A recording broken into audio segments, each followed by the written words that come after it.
I think that thing as well.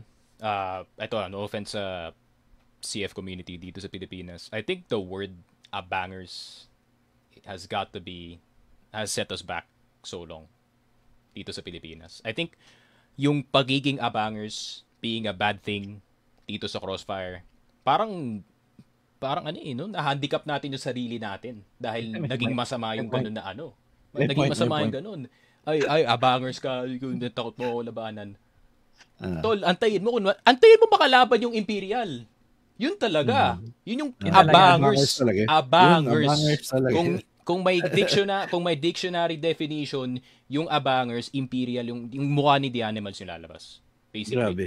So, Grabe. ayun nga. I mean, it's fine. It's fine na maging abangers, pare. Kasi, the best teams in the world do it too. Especially, yun nga, the quote-unquote, para sa akin, narinig ko to from yung mga ibang Brazilian teams. The quote-unquote Filipino killers, also known as Imperial, ayun nga, that's the way that they counter yung mga Pinoy na teams. Happened to Macta, happened to Ubek outside of sub-base. Yun nga, kinulat na sila sa sub-base. Pero, ayun nga, the other maps as well. So, ayun nga, I really feel like yung word na abangers being so prevalent dito sa Pilipinas really set us back like years, pare. I think kung di talaga nag-exist yung term na yun sa kultura natin, we would have been a lot better. We would have been contesting top 8 dito sa tournaments natin. Sobra, no? Ganda niyang point mo, ah. Yeah, I agree. Yes. Tama yun. Abangers ko lang eh. Abangers ko lang. Kaya pinapatay mo ako eh. 1v1 tayo sa mid. Diba? Hindi, antayin kita. So, siguro, na-develop na rin yung parang culture of 1v1. Kasi nga parang in a 1v1 setting, kailangan parang mataas yung kumpiyansa mo. Kailangan maganda talaga yung tutok mo. And kailangan parang no room para magbantay lang talaga. So kung gagalaw ka, siguraduhin mo yung gagalawan mo, nandun yung kalaban mo.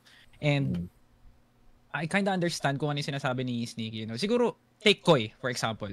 Like, kung hindi si Koi, si YJ siguro.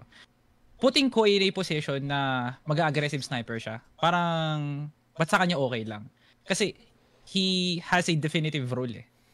Kung ilalagay mo naman si YJ sa pagbabantay na sniper, like talagang disiplina talaga, okay din siya. Kasi yun yung role niya. Nakita ko yung discipline talaga ng Ubek Mania kasi hindi yun yung KLP, hindi yun yung KL na nakita ko na naglalaro ng regionals. Nakikita ko si KLP, Angkara, LA, pinapasok yung EA, mag-isa lang siya. Walang ka-smoke, walang ka-smoke-smoke, walang ka-flash-flash.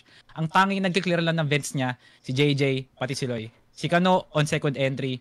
Kitang-kita ko yung kumpiyansa ni KLP na siya yung papasok, hindi siya tumitingin sa balko.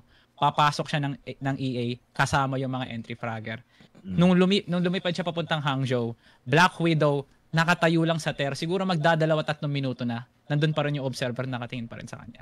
So, grabe yung naging instill ng discipline mo, coach, sa players. And kung ano yung naging parang sense of presence of mind rather, ng mga players na hindi lang to basta-basta liga na tinayo para lang kunin yung mga teams at magsama-sama sa isang tournament. Like talagang ang laki ng stakes, ang laki ang sobrang lupit ng ambience, sobrang high pressure situation lahat ng mga laban.